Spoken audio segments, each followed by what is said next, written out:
आखिरकार आरसीबी की टीम अभी तक आईपीएल का खिताब अपने नाम क्यों नहीं कर पाई।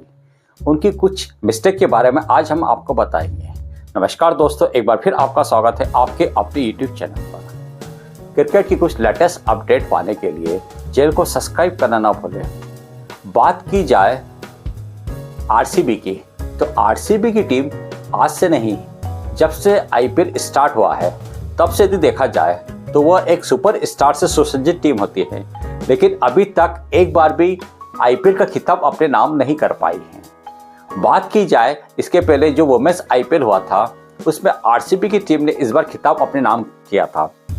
तब ऐसा लगा था कि हो सकता है कि इस बार आरसीबी की टीम यह जो मोह है या जो यह माया जाल है उससे बाहर निकलकर पहली बार आईपीएल का खिताब अपने नाम कर सकते हैं, लेकिन इस बार भी आईपीएल में आरसीबी की टीम खिताब जीत नहीं पाई।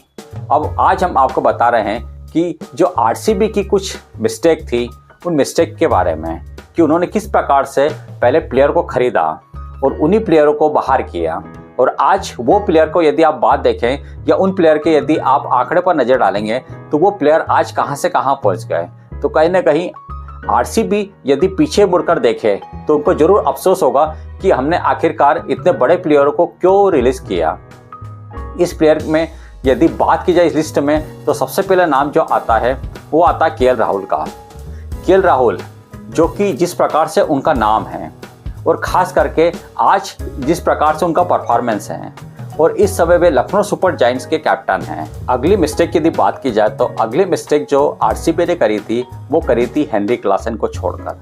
हेनरी क्लासन जो कि इस बार आपने देखा कि जो हैदराबाद के साथ उन्होंने जो बैटिंग की है वो बड़ी काबिल तारीफ है। और यदि बात की जाए T20 वर्ल्ड कप में, तो T20 वर्ल्ड कप में उनका जो परफॉर्मेंस था वो बड़ी काबिल तारीफ है। और उन्होंने जो आईपीएल में इस बार गेम दिखाया है ट्रेविस हेड के साथ, वो उस गेम को हर कोई देखना चाहता है। और यदि बात की जाए हेनरी क्लासन की, तो हेनरी क्लासन जिस प्रकार से बैटिंग करते हैं, जब आरसीबी ने उनको खरीदा था उस समय उनका इतना नाम नहीं था। और बात की जाए 2019 की, तो 2019 में हेनरी क्लासन को आरसीबी ने केवल 50 लाख रुपीस में खरीदा था। लेकिन कहीं ना कहीं आरसीबी की यदि बात की जाए तो आरसीबी के पास उस समय स्टार जो बैटर थे उनकी एक तरीके से लाइन लगी हुई थथी, इसलिए उन्होंने कहीं ना कहीं हेनरी क्लासन जैसे जो युवा बल्लेबाज था उनको इसलिए रिलीज कर दिया, क्योंकि उनको पता है कि हमारे पास जो भी स्टार बल्लेबाज है उनकी एक तरीके से पूरी भरमार थी और उनको नहीं लगता था कि हमको हेनरी क्लासन की ज़रूरत है। लेकिन यदि आज हेनरी क्लासन की बात की जाए तो हेनरी क्लासन यदि हैदराबाद से रिलीज़ किए जाते हैं और यदि वो मेगा ऑक्शन में आते हैं तो कम से कम आप मान के चलिए कि उनके आज की यदि प्राइस देखी जाए तो वो 20 करोड़ से एबव हो सकती है, 20 करोड़ से ज़्यादा हो सकती है। तो कहीं ना कहीं आरसीबी को अब थोड़ा अफसोस होता होगा कि आखिरकार हमने उनको क्यों छोड़ा। यदि अगली आरसीबी की मिस्टेक के बारे में बात की जाए तो अगली जो मिस्टेक की थी वो हेनरी क्लासन के साथ जो अगले जो युवा ओपनर थे वो हैं ट्रेविस हेड। जिस प्रकार से हैदराबाद के साथ दोनों ने जो बैटिंग की है वो बड़ी काबिल तारीफ है। ट्रेविस हेड को 16-17 में केवल 50 लाख में खरीदा था, और कहीं ना कहीं उस समय ट्रेविस हेड की बैटिंग उस दर्जे की बैटिंग नहीं थी। लेकिन यदि आज बात की जाए तो केवल आपको 50 लाख रुपीस में ही ट्रेविस हेड जैसा जो बैटर है वो आपको मिल जाता। और आज ट्रेविस हेड जिस प्रकार की बैटिंग कर रहे हैं या जिस प्रकार से धुआंधार बैटिंग जो करते हैं वो कहीं ना कहीं बड़ी काबिल तारीफ है। और आज आरसीबी यदि पीछे मुड़ के देखती है तो उनको जरूर अखड़ता होगा कि आखिरकार हमने ट्रेविस हेड जैसे जो भी बैटर थे उनको हमने रिलीज क्यों किया। आरसीबी की अगली मिस्टेक की बात करें तो अगली मिस्टेक के रूप में जिस प्लेयर को रिलीज किया वो थे मार्कस स्टोइनिस, जो कि इस समय ऑस्ट्रेलिया के नंबर 1 ऑलराउंडर माने जाते हैं, क्योंकि उनके साथ जो कैमरन ग्रीन हैं वो इतनी अच्छी बैटिंग बॉलिंग नहीं करते जितने मार्कस स्टोइनिस। खास करके स्टोइनिस की यदि बैटिंग की बात की जाए वो भी T20 में जिस प्रकार से वो ताबड़तोड़ बैटिंग करते हैं। आरसीबी ने उनको 2019 में 6.2 करोड़ में खरीदा था, और एक हिसाब से यदि देखा जाए और उसके बाद उस प्रकार का परफॉर्मेंस आरसीबी के साथ उनका नहीं था, तो आरसीबी ने उनको तुरंत रिलीज कर दिया। और यदि आज आप देखें तो आज यदि स्टोइनिस मेगा ऑक्शन में जाते हैं तो कम से कम 20 करोड़ से ऊपर के प्राइस पर जाएंगे। और जिस प्रकार से वो परफॉर्मेंस कर रहे हैं, यदि वो बैटिंग में नहीं चलते हैं तो वो बॉलिंग में अपनी भरपाई कर देते हैं। और जिस प्रकार से वो बैटिंग करते हैं, अब तो स्टोइनिस को ऑस्ट्रेलिया की टीम वनडे में भी खिलाने लगी है। और जिस प्रकार से उनका परफॉर्मेंस रहता है वो बड़े काबिल तारीफ है। बात की जाए, इस समय वो लखनऊ सुपर जायंट्स की तरफ से खेल रहे हैं और हो सकता है कि इस बार टीम उनको रिटेन कर ले, क्योंकि उनको पता है कि यदि इस प्रकार का प्लेयर, खास करके यदि T20 की बात की जाए तो T20 में जितने भी ऑलराउंडर होते हैं वो एक तरीके से बहुत उपयोगी होते हैं, क्योंकि वो बैटिंग के साथ बॉलिंग में भी टीम को अपना यूजफुल एक तरीके से परफॉर्मेंस देते हैं। अगली यदि आरसीबी की मिस्टेक की बात की जाए तो वो थे डिकॉक, जो कि T20 के एक मेन बैटर माने जाते हैं।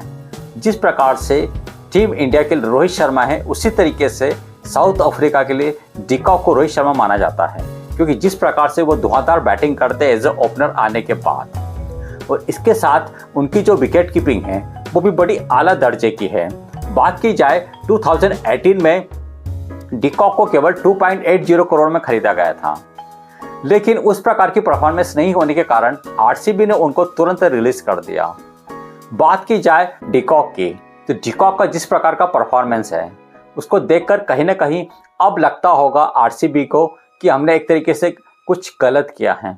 क्योंकि आरसीबी की यदि बात की जाए तो आरसीबी को इस समय एक विश्वसनीय एक तरीके से बैटर की भी जरूरत है, क्योंकि बात की जाए फॉफ डु प्लेसी, उनके अलावा कोई भी विदेशी, खास करके बात की जाए फॉरेनर प्लेयर इस तरीके का नहीं है, या एक तरीके से जो डिकॉक वगैरह की जिस टाइप की एक तरीके से बैटिंग, उस तरीके का कोई भी बैटर उनके पास नहीं है, केवल फॉफ डु प्लेसी हैं।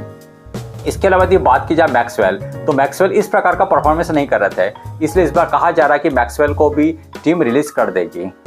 आरसीबी ने यदि अगली मिस्टेक की बात की जाए तो उन्होंने शिवम दुबे को रिलीज किया।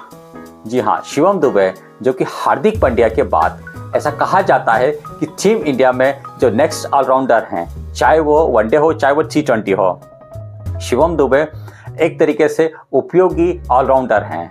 और बात की जाए तो आरसीबी ने उन्हें केवल 5 करोड़ रुपए में खरीदा था, लेकिन उस प्रकार का परफॉर्मेंस उस समय शिवम दुबे का नहीं था, तो इस कारण से उन्होंने तुरंत उनको रिलीज कर दिया है। यदि बात की जाए शिवम दुबे की, तो शिवम दुबे का इस समय सीएसके के साथ थे और सीएसके ने जिस प्रकार से उनका यूज़ किया था और धोनी उनका जिस प्रकार से उपयोग कर रहे थे वो कहीं ना कहीं काबिल तारीफ है। और बात की जाए रोहित शर्मा की, तो रोहित शर्मा ने कहा था कि भारत के लिए यदि ऑलराउंडर की बात की जाए तो शिवम दुबे एक उपयोगी ऑलराउंडर हो सकते हैं। इसी कारण से बात की जाए रोहित शर्मा की, तो रोहित शर्मा उन्हें चाहे वनडे हो चाहे T20 हो, अपनी कैप्टनसी में शिवम दुबे को जरूर खिलाते हैं। और कहीं ना कहीं आरसीबी की टीम ने उनको रिलीज करके कहीं ना कहीं अपने पैर पर ही कुल्हाड़ी मारी है, क्योंकि यदि अब बात की जाए मेगा ऑक्शन में, यदि बाय चांस, वैसे तो सीएसके उनको रिलीज नहीं करेगी, लेकिन यदि सीएसके उनको रिलीज करती है तो मेगा ऑक्शन में यदि बात की जाए तो वो कम से कम 15 से 20 करोड़ में आसानी से बिक जाएंगे। इसके बाद बात आती है कि आखिर आरसीबी हारती क्यों है, तो आरसीबी इसी कारण से हारती है कि उनका जो भी मैनेजमेंट सही टाइम पर सही डिसीजन नहीं लेता है। इसी कारण से उन्होंने इतने बड़े बड़े प्लेयर को कहीं ना कहीं रिलीज करा है, और उसी का परिणाम है कि आरसीबी की टीम अभी तक खिताब नहीं जीत पाई। क्योंकि आरसीबी की टीम की यदि बात की जाए तो आरसीबी की टीम केवल विराट कोहली पर ही डिपेंड करती है, और विराट कोहली अकेले ही अपने बल पर कहां तक ले जाएंगे। इस बारे में आपकी क्या राय, हमें कमेंट्स करके जरूर बताएं। साथ ही यदि आप चैनल पर पहले विजिट कर रहे हैं तो चैनल को सब्सक्राइब करना ना भूलें।